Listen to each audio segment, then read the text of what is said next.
Hey, thanks for tuning into the Lean Into Art Cast, the show where a couple of visual storytellers get together and suss out, hash out, tease out different kinds of topics that come to mind when one commits oneself to this communicating with images stuff. We think hard about it, so you will too. My name is Jersey Drozd. I'm a cartoonist and a teaching artist. The other host is... Hey, I'm Rob Stenzinger, a game designer and user experience designer. And, well, sitting right next to me is our special guest co-host, Kate Stenzinger. Hi. Welcome, Kate. Thanks. Happy to be here. Super cool. Kate Stenzinger of the Art and Science Punks podcast. Yeah, Art and Science Punks podcast, kind of general creative person all around. Now, when you've been on the show, it's sort of like we've had different sort of introduction lines for you, right? Oh, because yeah. the projects change over time.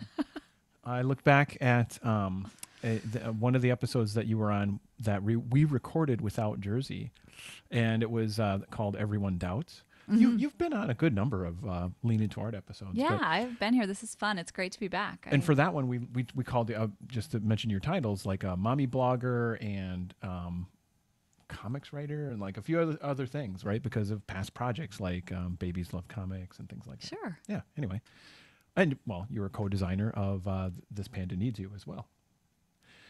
Video game we'll mention later. I've done a lot of different things. I love to kind of keep exploring different creative pursuits, and I don't know. I'm just happy to be here. But yeah, you mentioned Art and Science Punks, Jersey, and that was that's a podcast that Kate and I we recorded 50 episodes of. Yes. Currently on hiatus, but there's a lot of fun stuff out there if folks are curious. Oh, absolutely. There's some really funny episodes. I was re-listening to a few things recently, looking for some information on something, and I made myself laugh. That's a good sign. So they're fairly entertaining, and there's some fun stuff in there. Yeah. Yeah. And it'll come back around. It's a fun show, and every episode also concludes with a science pick and an art pick. Yes. And it's usually something you can go out and start using like right away. Either it's like a piece of software or it's a something you can go out and get at like some of the art picks were things you can get at like a local craft store, right? And oh, yeah. But either way, it was something that like challenges the listeners to go out and now do things rather than just sit and listen to things. And I always like that aspect of the show as well. Plus, it's just fun to listen to the two of you guys hash out ideas together. So what's the URL one more time? I don't think we said it. Art and Science Punks .fireside.fm. Yeah, you're right. There you go. We were almost in stereo. I know, right? We'll link to it in the show notes too. But what are we talking about today? You mentioned episode 76 of the show when Kate was on a long time, 2013. Holy cow, this was 5 years ago almost. No way. May 12th, 2013. So yeah, we talked about Everyone Doubts, and it's sort of like that nagging creative negative feelings that we can have in our own heads. Absolutely. And, I think a lot of times, the different episodes that I've kind of come on with Lean Into Art, and I know we talked about it too in Art and Science Punks somewhat, is, a lot of that, and I know you guys talk about this on the podcast a lot, but that introspection or self-reflection. And I think when you're doing something creative, it's a really important topic to think about and to explore a little bit. What are our creative demons? What are our doubts? And where do they come from? And what do they mean? And what are they doing for us or preventing us from doing? So I think that's an area that I'm always really interested in. So it's fun to kind of be back talking about it. Well, do you guys ever doubt yourselves, though? Because this is going to be really an awkward podcast if it's just me talking about all my insecurities. I think there's pretty good evidence that we definitely have we've got doubts, but we also I think one of the catchphrases of the show is "Did I say things?" Which is it was just me just telegraphing like, "Oh, I just ran out of gas." I hope I amounted or put thoughts together in some way that is at all useful to people, and that right there is sure. Waving my doubts in front of the screen. All right, well then maybe I should hit the music if we're ready to get started. Are we ready? I think so. Yeah, let's go for it. All right, well, then we'll just go for it. And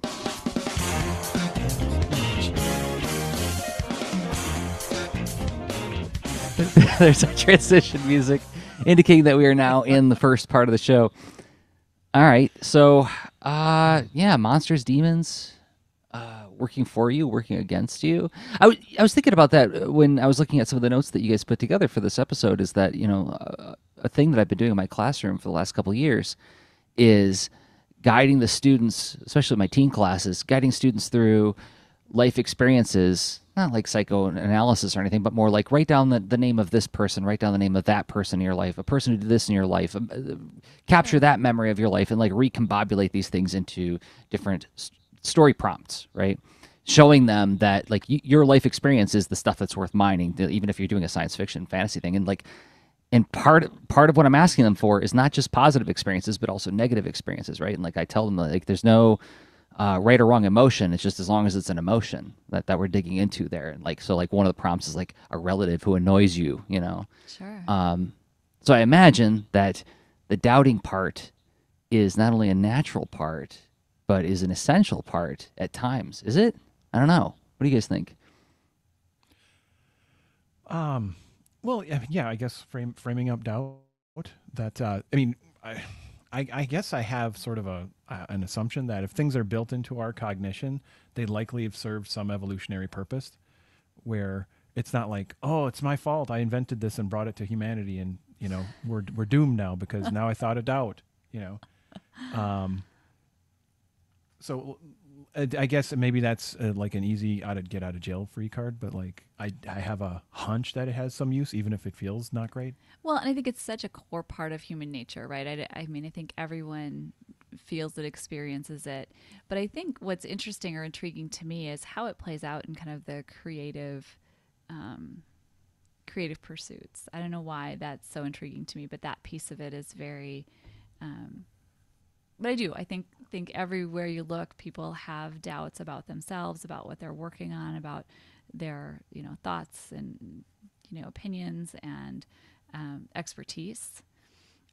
So I don't know, like historically, what role that would have played. I think it'd be really interesting if to trace it back, because I wonder if it isn't more of a first world problem or industrial age problem. I wonder, back when we were hunters and gatherers, if there was a lot of doubt going on, or a lot of, creative monsters. I don't know. I just think it'd be interesting to see kind of where in society that really kind of became a bigger issue. Well, I don't know. I think there might be some layers to it where thinking of doubt as a survival thing, of saying like, well, I should be generally suspicious of stuff outside my body, animals, things, what have you, so I don't die and I can't continue my genetic, Yeah, but I'm painting on the wall in the cave, like what happened or how I gather my dinner, and I'm like, man, that horse doesn't look right. Right? Like, this is what I'm talking about. So your family's coming back in the cave, you're like, go away. Yeah. Don't look. Yeah, don't look. Don't look. And Don't look at it yet. Yeah. Yeah. And then Dad looks over, is what I like, think about. is that an antelope or a horse, son? Right. Oh! Ah. Because Dad hasn't learned to ask, what is it? Not, is it this? Right. This is what I think about. Yeah. That's maybe I don't know. Yeah, I guess that's where we should probably not maybe make a disclaimer, but like set some parameters as to like what is the scope of what we're going to talk about and what kind of expertise we bring to this. Talk about 8,000 BC. I have guesses I could make, but I am not an anthropologist. So like, yeah. All right. The first parameter is it's got to be this century. I just mean like. We should make it clear that like I'm coming at this as a cartoonist and teaching artist. Rob's coming from this as a game designer. All very intellectually curious people, yes. But I don't have a psych degree, nor a humanities degree. But I'd be willing I would wager that given the mythological symbols that have been built over all that time, like going back to times when people were painting on walls. I don't think any of that is necessarily driven by somebody who is feels like they have a full grip on the universe. Somebody who you would have to be immensely introspective and inquisitive and worried. I think worried in a good way, like concerned, in order to be able to make poetry like some of those stories are capturing that. So my guess is that yes, it's been with us as long as we've been able to say words. Probably before that even. Yeah. But let's talk about the here and now. Where do you guys want to start with this whole idea of like re-examining this role of creative doubt, this inevitable part of making something? I like the idea of us digging into a specific example. Like we could go kind of take turns, and then Okay. And also the ones not sharing can help maybe explore and help unbox and whatnot. Mm-hmm. Okay. So who wants to go first? Rob wants to go first. I knew it. Yes, I know. I guess I do. Hi. Let's see. Thanks for being here, Kate. Yeah. Yep. So 2 against 1. We get to vote. We're going to do a lot of voting on this episode. really. It's gonna be great. So okay, like what I think is like what would I look at things that I doubt. I think what would be interesting to take a look at in this forum, right? Because I think about things that are like specific projects, like maybe honestly like my first big art project that was illustrating a book for my dad, right? That one it's got tons of baggage, right? Then there's just the things that that I faced in some projects that we've talked about on the show before, like the first game company that I formed, then first game project that was sort of big and more public, that like each of these had big failings and quirks and things that I've been and fears and doubts that I like. I'm curious, like when you guys hear those, like is there one that you would like to? You're like, Well, this one sounds juicy. What I want to hear more of is what in any one of those, what was the kind of creative monster? Was there, Well, what was it? Was it just doubt, or was it something else? okay, actually, and I can jump to now. Like, there's also so I think there's kinds of doubt. There's doubt like now when if I'm, in my current projects, I'm working on a comic and a video game, and also have a day job, and I'm a dad and husband and what have you, and I have a doubt that like that like a kind of like a voice in my head, kind of like a Sure. An antagonistic person that shows up and wants to talk, and I don't want to talk to them, kind of thing. And they're like, hey, you have you have a lot of risk in this, and I don't think you're going to pull it off, right? This is like will you be able to do this in a way that like lives up to the kind of the tastes and the quality that you want to put into the world? Or are you going to just sort of, rechange the definition to put something out, right? Or will you even get there, right? So it's kind of like facing a lot of, honestly, real constraints. Yeah. But saying like, this constraint can now actually have a voice of negativity and button pushing fear stuff. Absolutely. I mean, and that's exactly what we're talking about. So that's the stuff that that this exactly is. It's button pushing. It's uncomfortable. Mm-hmm. It is the thing that the voice that we like. I think you even said it. The voice that you don't want to listen to, you don't want to hear, but it's kind of always there. It's constantly there. And and so like it's even still here. As many projects as I've done. Yeah. And it just has this. It's like, well, it just flips the page to and finds a new topic. All right, let me see. Resource constraints, your expectations. They're not compatible. They're like, what do you think about that? So what do you think its job is? Or what does it think its job is? What do you think it thinks its job is? If you can follow that. I think honestly, it's like, can I tune it out in a constructive way, and not like in an arrogant or cavalier way, because I can listen to metal long enough to be like so pumped. I don't care about some stupid doubt in my head. I'm just gonna rock out and make something happen. And then, but does that mean I'm going to make the right thing happen? Am I going to, when the metal is quiet and I've saved the project files and they're, I'm about to put something out, is it going to work? Like, will it be something that people, are engaged with and enjoy? So do you think that this voice, I'm just going to call it a monster. Okay. You think cool. this particular monster, you can name it if you'd like, but do you think this particular monster,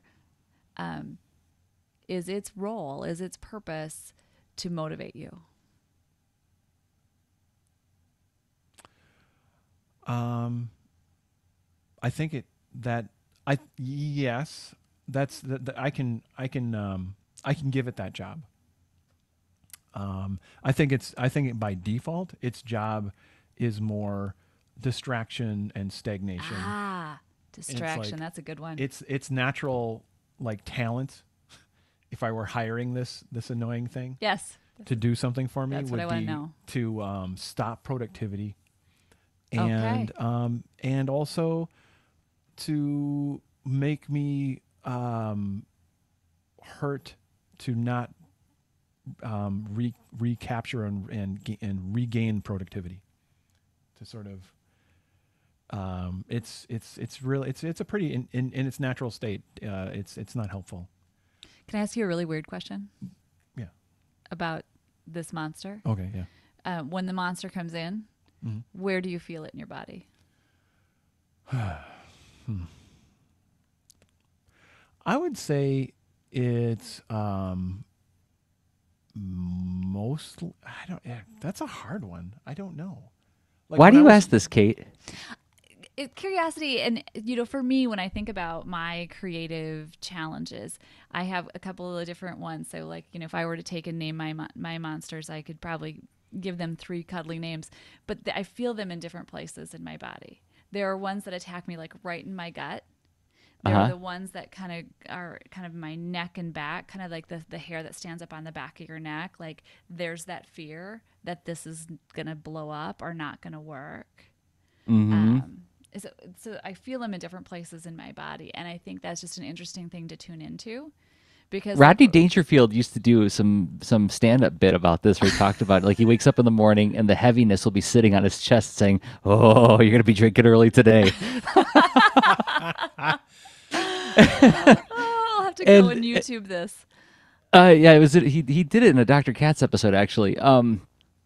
But because I do notice that sometimes I get it in my chest, like it'll be like a tightness in my chest kind of thing, and I'll like be short of breath when I'm really panicked about a gig.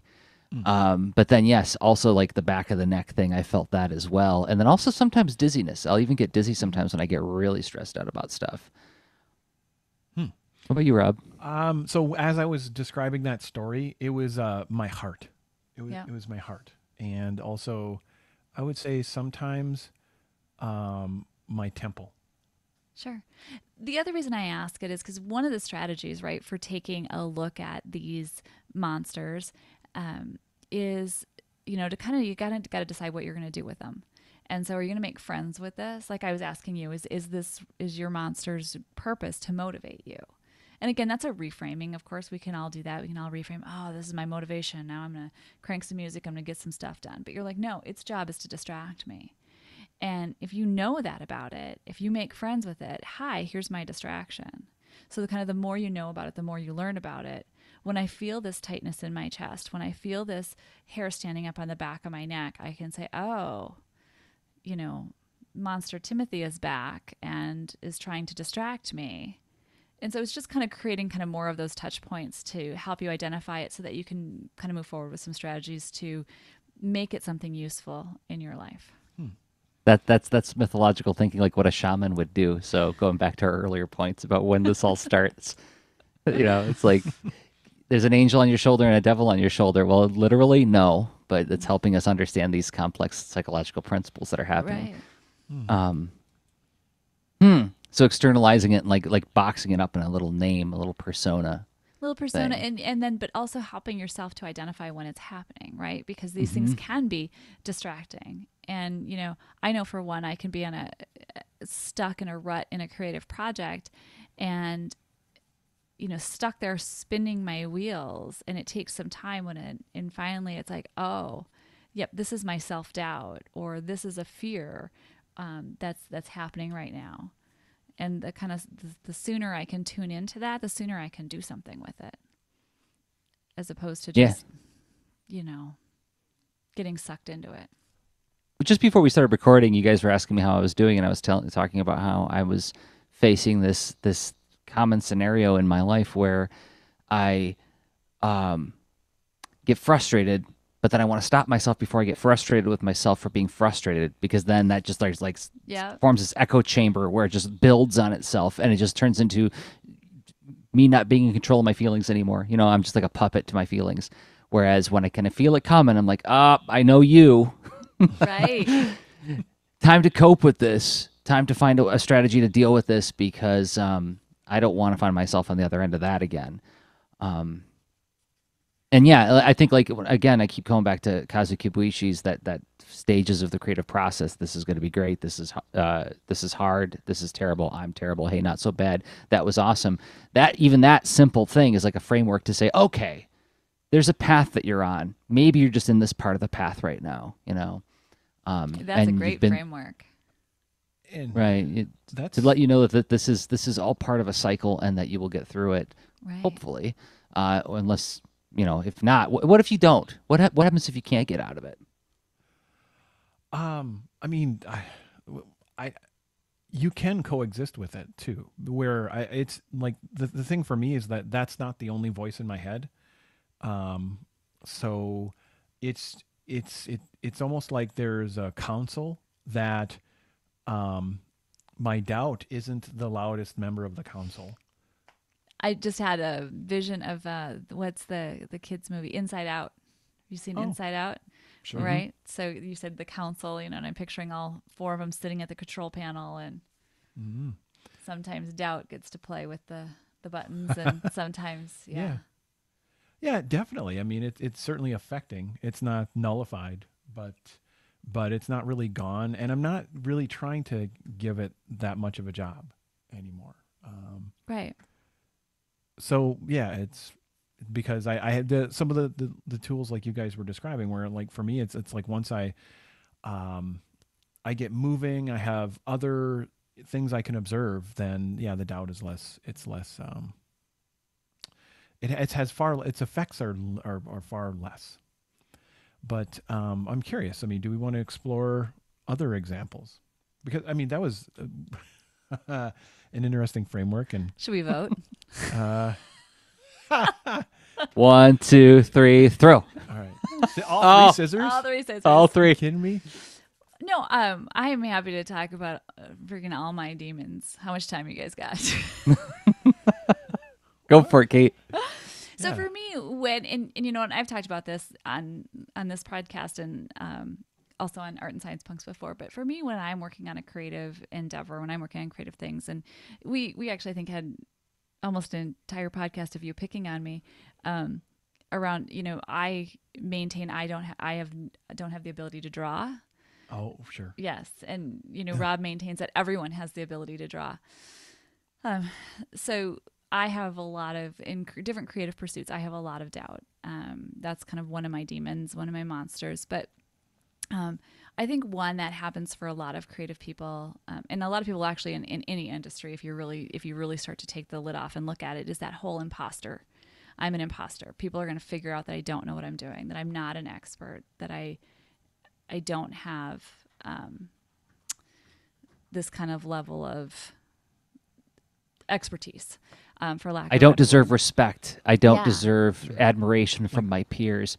Pedigree I don't deserve to be treated seriously. Okay. Yeah. Yeah. And so I come across that oftentimes in different things that I'm doing. When I used to do a lot of trainings, that was always a big concern for me. When I had, and I had some really great training work that I did, but I would always have this kind of fear of, what if I'm asked a question I can't answer? And one of my demons is when I get in those situations and I'm asked a question I can't answer, I'm smart. I know how to say I don't know. Like, I don't have any problem saying I don't know, but I guarantee you every time I'm going to say something really stupid before I say I don't know. And it's almost like this nervous tick.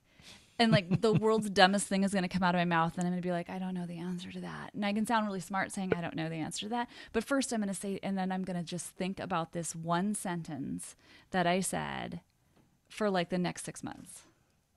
Yeah. It's astonishing how much that'll haunt you.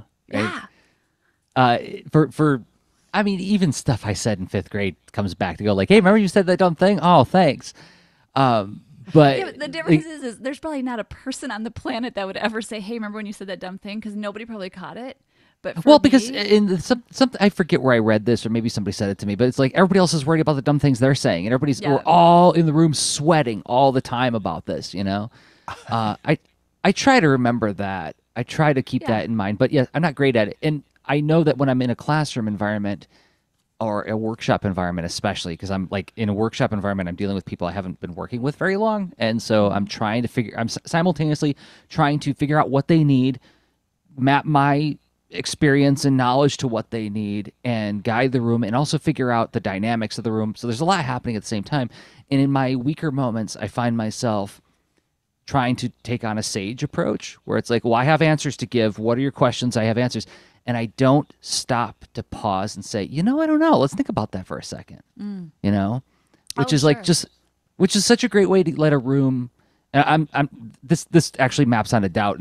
I promise you in a second, but it's like, if I allowed that moment to happen, I'm allowing the room to breathe. I'm allowing everybody else to like let the moment sink in, let all the previous information sink in. Yeah. But because and this goes back to something you were pointing out in the beginning, Kate, that I grabbed onto right away, is this difference between motivation and distraction. Is that I take that voice most of the time to mean like, be careful because this matters. This matters, and therefore there's peril. Nice. Right? This is important to you. This is meaningful to you. But that also means that the stakes are higher. And that means you're in the game. This is all good stuff. But pay attention, right? Yeah. Pay very close attention. But when when I listen to the voice a little bit too much, then it distracts me from paying attention. And then I find myself defaulting to these reactive modes of like, all right, I got to have answers for this, Yeah. And they ask me a question I don't know the answer to. And I'm like, or I won't listen to their question very carefully. Oh, that kills me when I catch myself doing that. Yes, I've been there. And I'll spend like 5 minutes answering their question. And they'll be like, well, what I was really asking you is this. I'm like, if I just stopped and paid attention, I would have gotten there, and I would have been a lot more used to you, And that stuff haunts me. And that haunts me, and that I carry that into every new environment that I walk into. And that becomes like part of that gigantic Santa Claus sack of, be careful lest this spill out, and then you're going to get distracted again, Yeah. What I love, Jersey, about what you said is just that whole concept of my heightened stress, or my heightened stress helps me to remember that this is important to me. The upside of stress. Oh yeah. That's one of the main, I don't know if you've read the book, but that's one of the main tenets in the upside of stress, is that our stress doesn't have to be looked at as such of a negative thing. It's actually a good thing. One of the upsides is exactly that, exactly what you said, is this is helping us to identify these are the things that are important to us. These are the things that really matter, and they're worth paying attention to. They're worth giving care and attention. And so that's a fantastic kind of way of looking at it, reframe. I'm sure some of that came through in osmosis from talking with Rob over the years, because I know he's mentioned that book a few times and quoted it. But also I think I think about just like from as I get older, and also as I read more books, is this philosophical viewpoint of like accepting and walking with a full heart into everything that is coming, right? Because we like our inclination is to say, and this goes back to like the Taoist stuff that Rob and I have talked about in the past, is like if you say something's good, then something automatically becomes bad, and we want to stay away from bad, don't we, kids? Yeah, of course we do. Right. But if we don't have bad, then we don't fully appreciate good, right? And that's all part of the experience. And so That's, I think, is a part of it too, is like that heightened attention and stress means that I'm in the game and I'm actually like doing something interesting. Yeah. And even if I fail at it, I mean, goes back to, let's quote Brandon Dayton now. I'm going to quote lots of people. Yeah. You know, your sketchbook is where you should be failing, because if you're not failing, you're not trying very hard, right? So like all of that gets bound into the moment for me. And I'm not saying that I'm like a tightrope walker of great finesse when it comes to this. I'm falling all of the time, and, you know, riding home from whatever event that I went to or whatever experience that I just had doing the Chris Farley, stupid, you know. That's part of it. Yeah, that's the in a way, to, you know, something that occurred to me when you were describing that, Jersey and Kate, is that it's almost like swinging toward, you know, trying to tune into something that is neutral or apathy really doesn't help either, right? And that's where just coexisting with it, I'm like, yeah, I know this is going to happen, and it's not that I don't care if the doubt is coming up. The caring is an indication that like this matters, Yeah. and that like you said, Kate, from the upside of stress, and then that reminds me of another thing from that book. To, you know, just reframing as a concept, super powerful. Maybe we can dig into that a little bit from our own paraphrasing, you know, coming up next, and we can and maybe this is a perfect extra tease to add on to that, is we can talk about like the difference between the whole classic thing of the stressful reactions of fight or flight, and that's what we're doing, right? But then there's another natural reaction too called tend and befriend. So Yeah. This is new to me. Little tendon. Explain tendon befriend. I think we should, and after we talk about something pretty important here. Talk about something that was like a 1950s ad segue. After these messages from our alternate sponsor. Remember that? All right. So yes, in a minute and a half, we're going to talk about all those things. We're going to talk about tending and befriending, and we're going to talk about reframing and get a little bit more into strategizing how to deal with these negative emotions, that gigantic ball that picks up everything in the entire world, just keeps on growing. But before we do that, we have to thank some people who make this show possible, and those people happen to be the folks who support us on Patreon. Patreon.com/leanintoart is where you will find our page. And what is it? It's a way for you to give us a monthly vote, a monthly upvote saying, you know, we believe in you, we believe in the work that you do, and you can pledge for as little as $1 a month. We want to thank 5 people who've been doing exactly that. First up, Owen Jolins. You can find Owen on Twitter at Comic Colorist. 2 C's in the middle there, Comic Colorist. And then Nate Marcel. Thank you, Nate, for believing in us. And you can find Nate on Twitter at Great Sea Monster. You got a question mark after that, Rob. I'm pretty sure that's Nate. Okay, Great Sea Monster. Thank you, Nate. And then also Mirjam. Mirjam, we finally found your Twitter handle.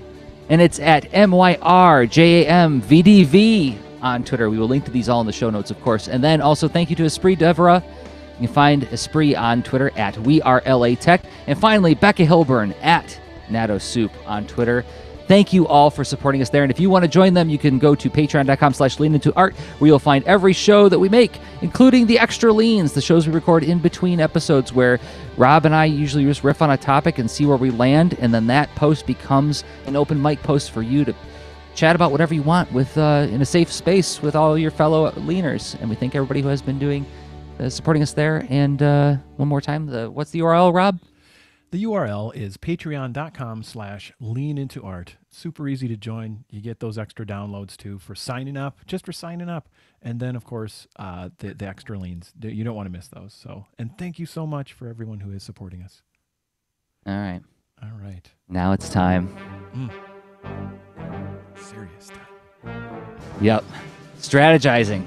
Exodor, meet me in my chambers. We're going to strategize how to deal with all this negative emotion that's coming our way. We need voice effects like the Zentratis when they are in their giant form. Oh, with that echo, that warbling that happens? Yes. Warble, warble, warble. When they would just say word. You know what I mean? The sound? I could talk for probably 20 minutes about how I thought that was such a genius way to indicate that they were talking in a language that is not our language, Like, you don't have to have the subtitles. Just do an effect like that, and I know that, oh, they're talking alien speak right now. And then when Exodor talks to the humans, he talks without the warble. Anyway. It's clever. Yes. It was. It was good. It was a good show, Robotech. All right. But we're supposed to talk about strategies and, was it Tend and Befriend?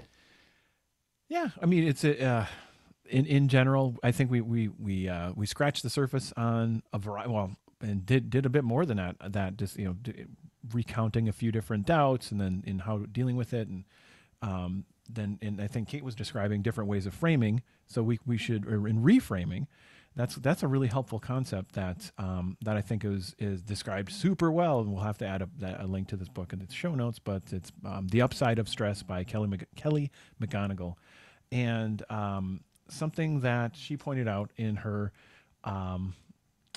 that I think is a core thesis, is that it's almost like there's a huge misunderstanding as far as stress, and stress is characterized negatively to the point where the word it has this big weight, and it's just always bad, right? Right. But yet it probably had other benefits, and including this like we always care. Well, when you study stress, I mean, people that study stress, there's absolutely tons of positive stress, right?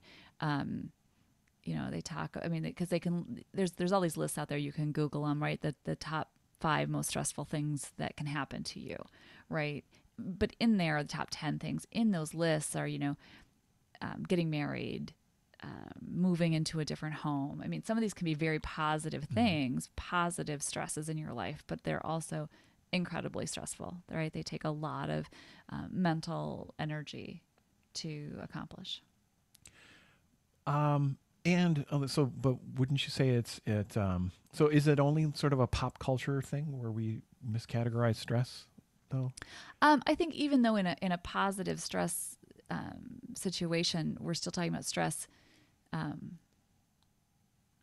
causing pain. You know what I mean? So it's I'm trying to think of a good example. Moving into a new house, it's a ton of work. It's a ton of, moving into a new location, it's a ton of work. It's a ton of energy. It might be something you're really excited about, but there's so much to do and keep track of and manage and figure out that it takes a toll. Mm-hmm, mm-hmm. So eustress is the positive of stress. EUSTRESS. Yeah. And then, less appreciated, right? And also like one of the, I think a common framing is that, so if you're describing stress and you're talking about, even though that's a positive life event, and then I could see and also can recall how that caused negative stress, right? But then there's also and it's always the thing where, well, someone who's stressed out or someone who's in a fight or flight mode, like at least they could, if you were changing the tire on your car and your leg got stuck under there, so, someone could lift it because, thanks stress and for kicking in my adrenaline system, whatever. Right. And it's our somehow just focusing on that aspect, right. The negative. But then I really enjoy the other framing that Kelly McGonigal mentioned is tend and befriend instead. Well, instead of saying like everyone's just got to get all pumped up, like we're going to lift a car. Mm-hmm. Like, what if we hug? Or run from the lions? We don't have to run from a lion because there's no lion. Like, we could listen to each other and maybe share appropriate hugs and stuff. I'm sorry, I'm just remembering a technique. So, for people that don't know, I studied therapy in grad school, and there was one I can remember being in a marriage therapy class. They're teaching you different marriage therapy techniques. And there was one that we discussed. I'm trying to remember now if they were saying do this or don't do this, but there was one we discussed that actually you'll get a kick out of, where, if you've got a couple that are really fighting, I keep hitting my microphone, sorry, really fighting and arguing, have them, one person lay down on the couch and then the other person lay down, lay down on them and then continue the fight. So when you're saying, instead of flight, we should hug. Yeah. It just made me think of, that I remember being taught about that. Well, I mean, I never actually ever used that with anybody. Let's try this. Just lay down here. That sounds, yeah. Maybe were they talking about things that could cause Let's try that legal next trouble time. for your practice? Let's try that next time we have a fight. Okay. We'll let you know how it goes. On let me know. Extra lean. Yeah. There's reason to sign up for the Patreon There to you hear go. the extra lead where we report back on that experience. On that Okay. experiment, yeah. I think it would, who was on top would be a big factor in how that fight turns out. That's right. Well, and then and I don't know. Okay, gosh. So that's an interesting image, right? And Sorry, I've now embarrassed my husband. yeah. So so the whole Pretend and befriend is Connecting. all about connecting. so let's say like, or metaphorically, you're like being open and supportive to one another as Yeah. opposed to like that can be a call to action that isn't about intensity and outward physicality, right? It's a we So bring it back around to you're in your space, you're working on your creative project, you've got your creative demon who has just shown up and sat their butt down on your desk. yeah, and so you're like, oh hey, you're back. Well, it's all right. Like I know you're never going to go away forever and stuff. So you're part of me, and that's okay. We and then hey, talk to this one. This is arrogance over here. Check it out. And then Hey, Timothy, come meet arrogance. yeah, and then there's probably some others in there too. But So I'm curious, Rob. it's acceptance more than So a struggle. I'm curious because you kind of shared earlier. One of your strategies is this voice is here. It's frustrating you. You're going to crank up some music. Yeah. So tell me, what would be more productive for you? That approach, cranking up music, or this, I'm going to just call it gentler approach you've just described?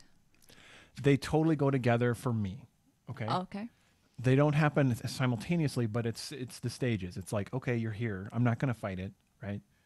But I'm not going to be that distracted right now. I know that, looking at like how I intended to use this time is to make some progress on this comic or this game. And okay, I'm a little bit disheveled or befuddled about what to do next. I'm just going to, take a look into what did I plan to do next. Let me check that out. If I didn't figure that out yet, okay, I'm going to just take a quick look, figure something out, and then I know what to act on. Crank up the metal and let's do a thing, right? And then it's where it's Sure. It's I know a your stages. process. Yeah. So it So Jersey, what about you? So what do you do with the demon when they come and sit down on your desk? So when Ann and I came out and visited you guys in January, and we watched the Dragon Ball Z. What was the name of the movie again, Rob? Battle of the Gods. yeah, Battle of the Gods. Yeah. And there's a lot of like guys going, ah, like their shirts are ripping off from the power. That's like, and there's a lot of people like, I'm talking like this right now because this is the part of the movie where I talk like this, and I watched this. I'm like, yeah, that's Rob Psyche on the screen. I'm watching it right now. Yes. I've been in the room with him when he's been in that mode, and like he never externalizes it, but I know when it's happening. Yes. I am much more conflict averse, and so when I feel that that's happening, I'm not always successful at this. I want to say, like, if I were to put a number on it, I'm like 70 to 75% successful at this. Right? Is push the chair back. Like, if nothing's happening for like a long enough period of time, and there's a lot of that waffling and a lot of me, like, because like often that demon doesn't necessarily. It's not necessarily coherent, right? Sometimes it's just a feeling. It's just like, ugh, heaviness again. Push back from the desk. It's like, okay, you're getting out of here for a little while. You're gonna go for a run. You're gonna go do dishes. You're gonna do something manual where you don't think for a little while. Yeah. Because something's processing, and sitting here and trying to conjure it isn't going to get you anywhere. And so in those cases, I usually try to find something physical to do that doesn't require any kind of mental faculties. Let myself get lost in some kind of physical activity. I have experimented with like, maybe I need a nap. Like that's just like checking out. Like in my experience, I haven't been terribly successful with that. Like if I'm super, super tired and I need it, I'll avail myself of it. But I've caught myself using it as a way to like, and this goes to an Andy Kindler stand-up routine where he's like, you know, you've got a deadline and all of a sudden you notice the Dragnet's very watchable. But but it's like I've learned to tell the difference, I think, when I'm doing that because I'm avoiding responsibility or avoiding an unpleasant duty. There's also something else that I've noticed, that like there's something about screwing up one's courage the night before. I was reading a lot of as I took up like jogging in the last couple of years. I was reading a lot of articles about like what like running mindset is and like how does one commit to like doing a marathon or half marathon and stuff. Sure. And a lot of people were describing this notion of like when you go to bed, or a lot of runners when they go to bed, they are psyching themselves up to run in the morning, because even like seasoned professional, not professional, but like, you know, well-trained runners, they still are going to be like, oh, I'm tired, I don't want to do it. So they like set themselves sort of like a mantra the night before, you know. And Brad Geiger of the webcomics.com has reported this as well. It's like he said when he goes to bed, he repeats in his mind as he's falling asleep, I will make a comic tomorrow. I will make a comic tomorrow. Oh, wow. And I've noticed that simple act has helped me, you know, commit to things. Like after so the steps are pull away from the desk, go do something physical with your body, get your mind lost in, you know, washing dishes or doing a thing. And then when you come back, if you have any fresh perspective on it at all, attend to like what can be done. Even if you don't have a fresh perspective, even if you're still kind of bedraggled, you know, try to come up with like, what's one little thing I can do? And then if you can't get it done that night, commit to doing it the next day. Mm-hmm. Again, 70 to 75%, you know, I'm not going to say that this is like some kind of like master strategy that's like paid off for me every time, but yeah, that's I mean, and that's the thing. That's the ongoing. This is us examining our own strategies. Right. It's not a blueprint that it's you know, the 3 steps that we have in our secret YouTube channel that people can subscribe to or whatever. Right? It just no, like that's. You just made me lose total track of my thought because I want to say something bad, but Yeah. But you've seen those ads too, I take it. Yes. But what I want to say, Jersey, what I really like about what you're saying is that it's that commitment to yourself, right? And so, and it's not just, I think one thing that's really powerful is not just, you know, in my head, like, okay, I know I need to do a page tomorrow, or I knew I need to do these next 3 steps of this project, but to actually say to yourself, I'm going to XYZ, you know, I'm going to finish this page tomorrow. I'm going to do these next 3 steps this afternoon, whatever that is, but giving that commitment to yourself. And I think saying it out loud is very powerful as well. I mean, thinking through like the running examples that you're talking about as well, you know, absolutely that kind of going to bed mantra, and, you know, framing those things in a positive way and saying, this is what I'm going to do. It's giving yourself that kind of motivation. I think that's great. That's really cool. And I also, I mean, in my younger days, I think Rob and I were both much angrier young men in our own ways.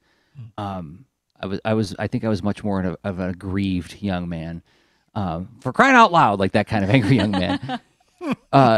But I think I erroneously associated anger and frustration and panic with passion. You know, it's like, well, I just care a lot about this. That's why I'm freaking out. And eventually I learned that, well, that freaking out never really netted me any benefit other than a lot of people kind of plugging their ears whenever they're around me. Like it didn't amount to more work ever. Like, and if I ever did attend anything in a panic, it wasn't always, it was very, what am I trying to say? It wasn't very often very good work. Right. And so, yes, every deadline, there are days where it's like, oh, my house of cards that I set up with my ETP, my emerging task planner, if everything goes perfectly well, it's going to be such a glorious thing that this plan is going to execute perfectly. I got sick for 2 days. Now the house cards start to come down. And I'll feel that sense of like, oh, it's time to panic. It's time to panic because you're a couple days behind. And in recent years, like in the last 5 years, I've learned to try to cut that off at the pass. Say like, well, freaking out, is that really going to get you anywhere on this? Yep, you care a lot, and you're proving it to yourself that you care a lot.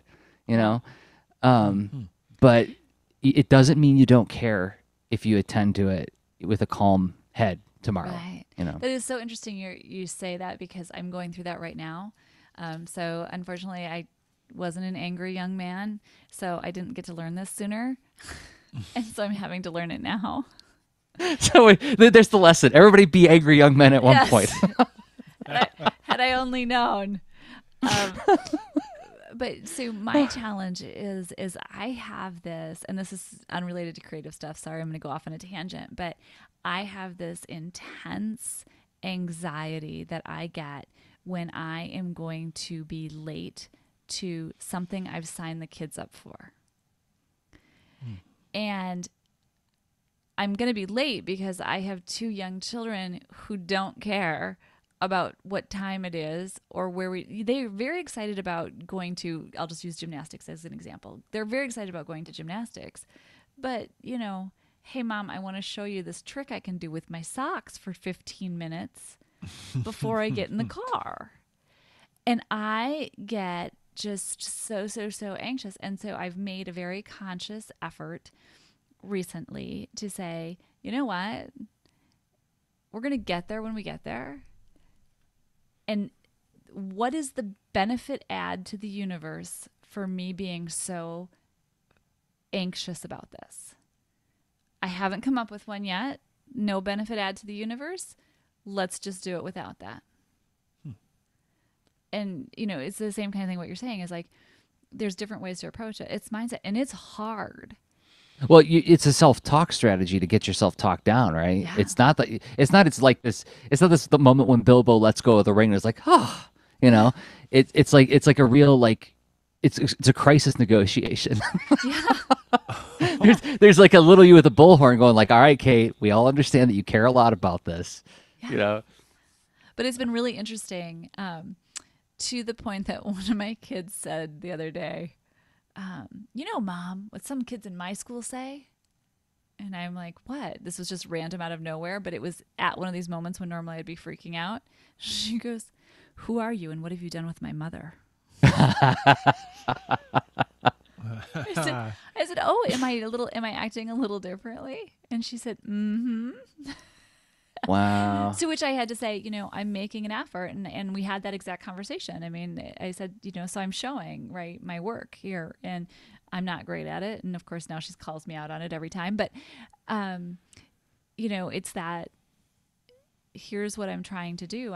There's no benefit to me getting all worked up about it. I'm like, does it help you? Does it help me? And she's like, nope, doesn't help any of us.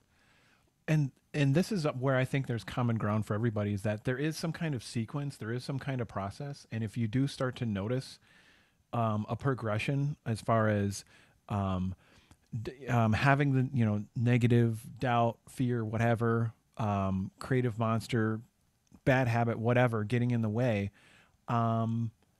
just being able to notice it and start to name it and all that, like the strategies you were talking about in the first half of the show. Okay. Like that starts to all of a sudden create the possibility of adjusting the pattern. Yeah. But then if you actually are willing to coexist with the messiness of this isn't like a flip and switches situation. It's different for everybody. And you don't know exactly what kind of different for you necessarily, because you're in the middle of it and you're figuring it out. But like over time, all of a sudden, like here you go. Like you described how you found a very a really clear idea of like how it could be different and how you could go about trying to make that happen. Mm-hmm. And even if it's not happening, like even if the results aren't consistent and perfect or whatever, noticing it, yeah, like Well, and I think that's an important message too, right, Jersey? You spoke about it, saying, hey, I can do this about 75% of the time, which is a fantastic number, by the way. Rob, you've talked about, kind of when these things are a distraction versus a motivation, and that's still a kind of a give and take. None of this, and I don't know that it's human nature to get that to 100%. I think that you're always going to struggle with some type of challenge or demon for what you're kind of working on and passionate on. And I don't know, Jersey, maybe it's exactly what you've kind of been saying the whole episode is it's because it's stuff that we care about. It's because it's stuff that's important to us. I very rarely get stressed out about zipping my coat to go outside, right? Unless that's the final straw, right? It's straw, like 75 things went wrong this morning. It's like the GD zipper, And then that becomes the focus for all of my malice and anxiety and frustration. Which okay, I'm maybe not the gonna... zipper was a bad example, but But we would be remiss if we didn't bring up Lucy Bellwood's 100 Demon Dialogues. I feel like this is a perfect example of what we're talking about, and I almost wonder if it can be like a mandala to like focus one's mind on when talking about this. Because like what it is if you're like one of the few people who haven't heard of this, Lucy Bellwood, cartoonist, did this series of cartoons where she externalized her doubts into a literal little black demon who speaks all of her inner fears and anxieties, and it's her having a conversation with that creature over and over again 100 times. Yeah, absolutely. And fantastic project. Yeah.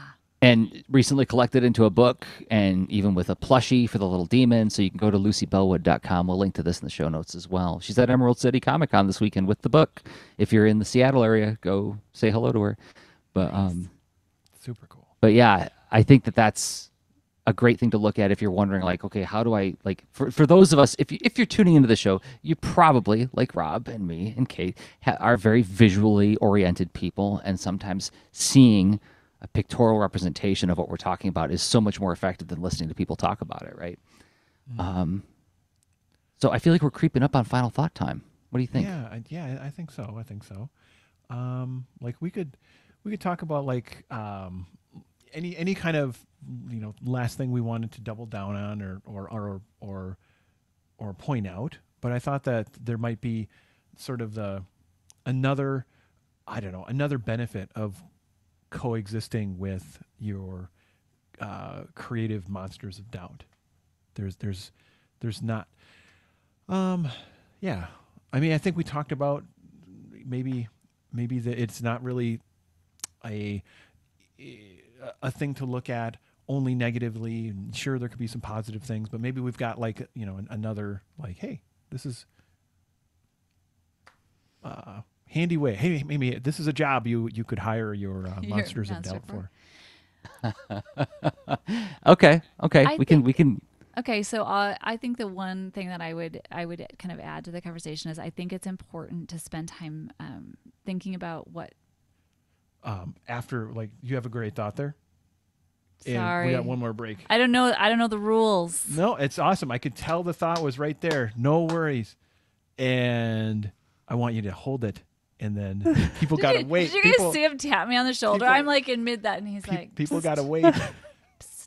And then anticipate. Okay, I have a thought. While we talk about something. Okay, let's talk about something. All right. All right. In about a minute and a half, we're going to find out what that thought was that Rob so rudely interrupted. But before we do that, we got to thank some more people who make this show possible. And those people happen to be us. We make stuff, and then we talk about the stuff that we make. Well, we talk about the thoughts that go into the stuff that we make. But right now, we're going to take a few minutes to talk about the stuff that we make itself. And the thing that I would like you to check out that I make, or that I had a hand in making, I co-authored a book called Science Comics Rockets, which comes out June 12th, 2018. Published by First Second. It's up for pre-order now. And if you're a teacher or a librarian, you can actually get it on NetGalley right now, and you can read it. And then if you do, give it a review. That'd be really great. But what is it about? It's a nonfiction comic. It's a sort of like the log line that Anna and I came up with is Carl Sagan's Cosmos as told by grumpy animals. Why? Because we were charged with making a book about the history and science of rockets, and so we found all these great stories about how animals were involved in rocket history, and starting with the stories of grizzly bears being tranquilized and put in ejector seats to test the deceleration that happens when ejecting out of a hypersonic plane. And when our narrator bear discovers that when he gets to that part of the history of rockets, he gets ticked off and walks off the book, and another animal comes on and takes over and starts telling their part of rocket history until they get to their unfortunate part of history, and so on and so forth, until we finally get to Curiosity rover and the robotic exploration towards the end of the book. It's a comedy. It's for young kids, but you'll also learn the basic physics of how rockets work, the difference between liquid fuel rockets and solid fuel rockets, advantages and disadvantages of each, and you'll also learn quite a bit about the different kinds of uses of rockets in like the history of rockets, from like rockets in entertainment, rockets in warfare, rockets in exploration. Once again, Science Comics Rockets, available June 12th, 2018. Rob, you make a game. So excited about the release of that comic. But yes, I am happy to talk about this game that I would love people to go check out. It's called This Panda Needs You. It was co-designed with Kate Stenzinger, who's a guest co-host today. And here we go. Jersey, sounds like I'm going to play the game. Give me half a cycle here to pull it up on the screen. For those of you checking out the video and in the audio, that's where you notice this music coming from. Anyway, situation is there's this cute little panda in a little bamboo forest walking along. Things are very pleasant, and the panda encounters puzzles. Everything's fine with the puzzle, but a cloud knocks everything over, and now you have to help the panda put everything back to the way it should be. And that's a level. The panda celebrates as you make progress, and there's joyful music, as you can hear. And you will encounter more than 50 levels that get gradually harder and harder. And it's great if you're into mellow games. It's great if you have young ones that you're looking to have exposed to like pattern matching and getting practicing their dexterity with your phone or tablet. Works for iPhone, iPad, and desktop, Mac OS and Windows. The Mac and Windows ones, you can go to itch.io and get it there. And then, of course, it's in your favorite app stores, iTunes and Google Play. And you can learn more about it at this-panda.com. And if you have purchased it, a great thing you could do is give it a review on whatever platform you purchased it on. That'll help more people find it. But supposing that you're here because you're like, that's all nice that you guys make stuff, but we're really here for the way you guys think about stuff. Fair enough. We think about stuff really hard. We make that into a product as well, which you can find at leanintoart.com/workshops, where you can find self-contained video series based on, tested workshop experiences that we've been doing live in classrooms for years. Even if you've downloaded those, a great thing you could do right now that costs you nothing but a few seconds of your time is, if you're watching the video on YouTube, giving it a thumbs up helps more people find the show. Or if you're listening to it in a podcatcher like iTunes or whatever podcatcher you use, giving it like Stitcher, giving it a 5-star review helps more people find the show as well. And we thank everybody who's been doing all of those things. It means a lot to us. Mm-hmm. Deeply grateful. Thank you. So, final thought. We were just I'm sorry, Kate. I did rudely interrupt you, and in order to just talk about me. Honestly, no, it's right? awesome. I love hearing about. I love hearing you guys. That was good. Share your products that you make. It's actually quite fun to listen to you guys talk about the different things that you make and build and how you promote them. It's awesome. So I don't mind being interrupted. Okay, well, I appreciate that. Because we want to hear your thoughts on is there another upside to these whole creative monsters? Do they have a job to do? I got nothing. Nothing. Surprise! That was the tease. Now guess what? This is why people should subscribe to the Art and Science Punks podcast, because that is the kind of stuff that happens episode after episode. And there's no video on Art and Science Punks, so you can't see when I'm laughing so hard I have like tears streaming down my face, or I'm like trying to not laugh. Well, Robbie makes me laugh a lot, so it's fun. It is a lot of fun, and yeah, we'll do some more. It's Oh, just, yeah. it's on hiatus right Yeah. now, but there's still a good 50 episodes anyway. Yeah, good stuff out. So yay, art and science punks. But all right. So I think you were joking. I think you had another thought. I know how much time you guys got. Again, I could go on for hours. So, apologize if I'm stretching things out here, but no, what I was gonna say is kind of final thoughts. Is I think what is really critically important, and again, Lean Into Art has promoted this and talked about this for years, is that ability to sit down and reflect. So I think it's important to pay attention to these. I'm going to keep calling them monsters, to these monsters that happen. Because sometimes they do serve a purpose. And if you can understand what their role or what their purpose is, again, we talked a lot about giving them personas. I think that's useful, because that's going to help you to develop strategies to kind of move forward. Because that's really what it's about, right? You don't want to just get stuck kind of hanging out with your monsters all the time. You want to be productive. You want to make stuff. You want to create and push through. And you talked, very honestly about, kind of one of your big monsters kind of being this: am I going to get this project done to the professional level that I want it, or am I going to end up kind of simplifying things down to get it completed, right? I mean, and that's been a monster of yours. And so what are you going to do with that? You know that's there. How are you going to push through that? We see this in, I mentioned the kids before. We see this in our kids too, working on projects, kind of when their little demons kind of crop up. And that's one of them for one of our kids is, I just want to be done. I just want to get it to that done place so I can say I'm done. And sometimes it's like, no, we need to be able to stop and redo or clean up or perfect this or that.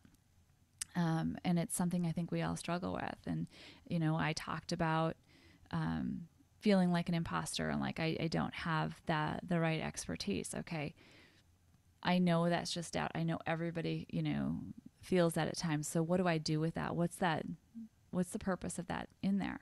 Well, the purpose of that, Jersey, kind of what you talked about is, this is really important to me. And this also for me, that imposter thing is I want to be well prepared. It's about that I'm going to be well prepared. Yeah. Okay. If we're going to be, it's always useful to share personal experiences as an example, I think. 7th grade, I being one of many children, I have a lot of siblings. Birthday parties were few and far between, like big birthday parties where you invite all the friends over, right? So in 7th grade, my parents were like, okay, you can have a birthday party this year. I'm like, oh my gosh, that's awesome. So I go into my classroom the next day and I'm like, hey, everybody, you're all invited to my birthday party. And I like had the teacher let me do an announcement. Like, so I'm like in front of the room, like, I'm having a birthday party. You're all invited. I'm like, okay, when is it? I'm like, I don't know. And they're like, where is it going to be? I'm like, I don't know. And like all the joy of that moment was just like drained because I looked like a fool standing up there like, yeah, do my thing. When and where? I don't know. I guess I should have thought of that before I got excited and made this big announcement, Like little things like that. Yeah. Like that feeling that you feel when you think about that, about like being humiliated in front of the classroom. It's like, because I wasn't prepared and and one could say, oh, well, you were enthusiastic. Sure. But that didn't take away from the fact that I made a meaningless moment, right? Because of my enthusiasm. So Totally. I could tell 10 stories just right along those lines. Yes, indeed. So I guess that's my final thought is for people to really pay attention and try and figure out kind of what those monsters are. Yeah. And I appreciate you, bringing up it. We do celebrate, point out, talk a lot about doing some kind of reflection. And just as a practice, I mean, even if it's like, oh, this is a professional reflection, and so I box it for only thoughts related to creative process or only thoughts related to the specific aspect of creative process. You can do that, and that's cool. But like, I mean, capturing the other things surrounding it, you'll notice stuff over time, and it is an interesting practice that. And I mentioned something earlier that I think it's so easy to oversimplify when hearing other people's stories and think like, oh, that's cool, that works for you, that doesn't work for me, or whatever. maybe, but like there's got to be, like you have to find your own way into it, right? Like I mentioned, this whole, oh sure, I coexist with doubt. Yeah, I'm not always successful with that. And then after I coexist with doubt, we get in a big boom box filled with metal music and crank out all sorts of creative works or whatever. Don't skip the hug. Yeah, and maybe there's a hug too, right? Because it's a really tough hug. It's a tough hug. Everybody talks like this. Their shirts blast off. It's not exactly. It's very Dragon Hair Ball turns Z. blonde. It's Your hair turns blonde. and so This is what happens, folks. If you hug Rob, your hair turns blonde. Exactly. Too much energy. So, okay, so we're having fun with you, but like if I were to like, if I were to characterize mine would be like the caricature of it would be like me sitting and looking thoughtful and like how poetic that I'm feeling such pain, right? This means that I'm alive because I get to experience the dance of life and all that stuff. And this is the part where I know I am such a bear to live with, because when I get into that mode of thought, but that's the way I grapple with it, right? Right. I mean, these are metaphors and caricatures of ourselves and our emotions and all that stuff. And even that, like there's an exuberance that that is a trait that I have that relates to how I frame creative things and choose to engage with them in a pumped up way and whatever. An example that I think of all the time is like years ago when I was studying Taekwondo and I would learn a new kick, and if I really like this kick, I'd be like, yay, I'm so excited. Now it's sparring time. Guess what I'm going to do? This thing I love so much is look at this, kick. And then the teachers are like, yep, dodge.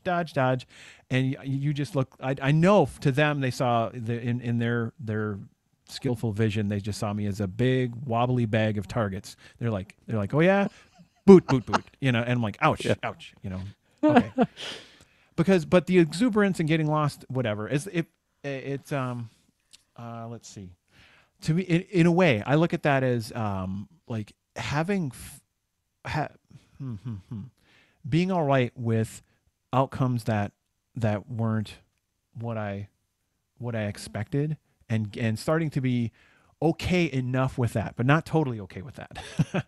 Where it's almost like creative pursuits can be like a form of risk taking. It's like I don't have to bungee jump. I could just set a really unrealistic deadline and try to get some project done and fail at it.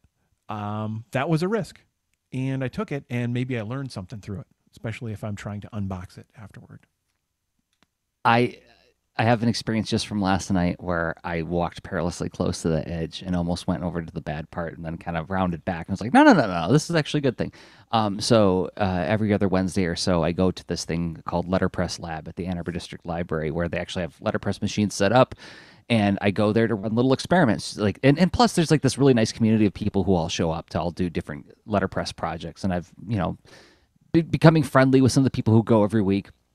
So I like to come in to check in with them, but also it's like, okay, I want to try something low risk so I can fail at it, so that when I do letterpress projects at home, I'm more experienced and can solve these problems more easily, and I don't got to clean up anything, right? But because of stupid Instagram, I'm like taking pictures of my stuff when I make it. I'm like, look at what I made at Letterpress Lab. Hashtag. Look at me. I'm doing stuff, That's part of it. Part of it is like I'm just genuinely celebrating, like, hey, look, I made a thing. That's neat. But last night at Letterpress Lab, I had such a problem. I made this rookie mistake. I put the letters in backwards. I'm like, I can't believe I did that. Oh, well, and I rearranged and everything. And then the letters were off to the wrong side. I wanted them to be on this side. And then I wasn't reversing the image in my head. And so at the end of the night, I was like, well, this is a bust. I kind of wasted a lot of time. And I got ready to take it apart and put all the letters back in the galley tray, or not the galley tray, the case that all the letters go in. Sure. And then I stopped and I was like, wait a second. They have like cabinets where I can keep like work in progress. Why don't I keep this as, instead of a failed experiment, it's an in progress experiment. I'm not done, right? This wasn't like a one-time event. This is part of an ongoing event. Let this thing be an ongoing experiment. And suddenly this heaviness just went whoop right off me. I was like, oh yeah. That's right. It doesn't have to be done yet. Right. This is a low risk way for me to play with ideas and not.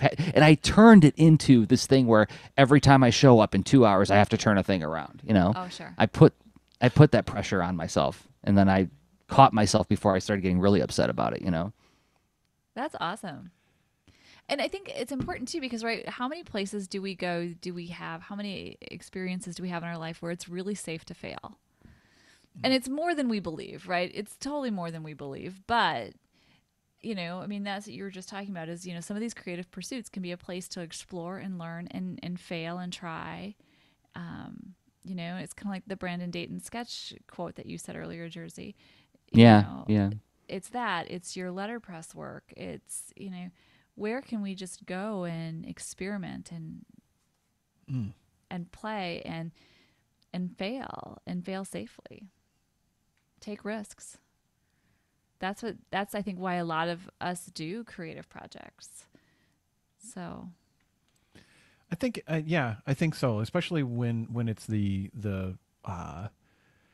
whole new stuff or new techniques, and it's like, well, you could do it the same way, but there is something attractive about the adapting and adopting a new thing.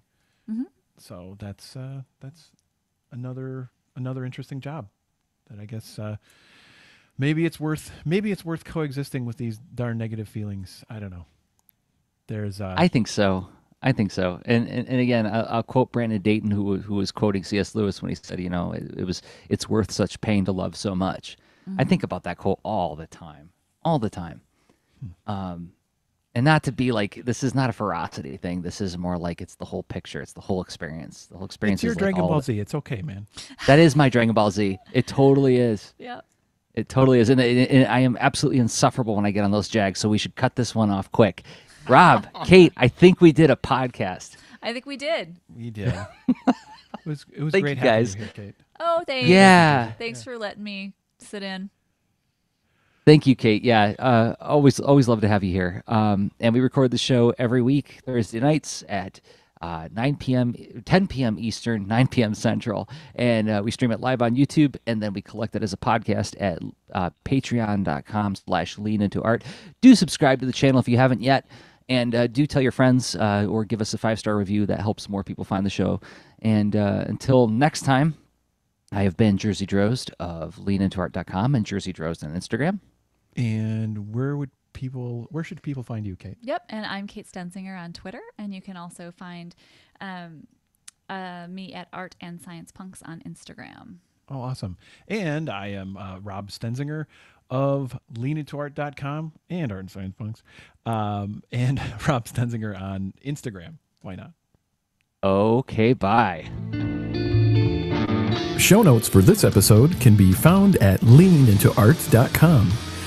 You can also follow us on Twitter at the user leanintoart, and you can reach us via email at leanintoart@gmail.com. And remember, leaners aren't wieners. Thanks for listening.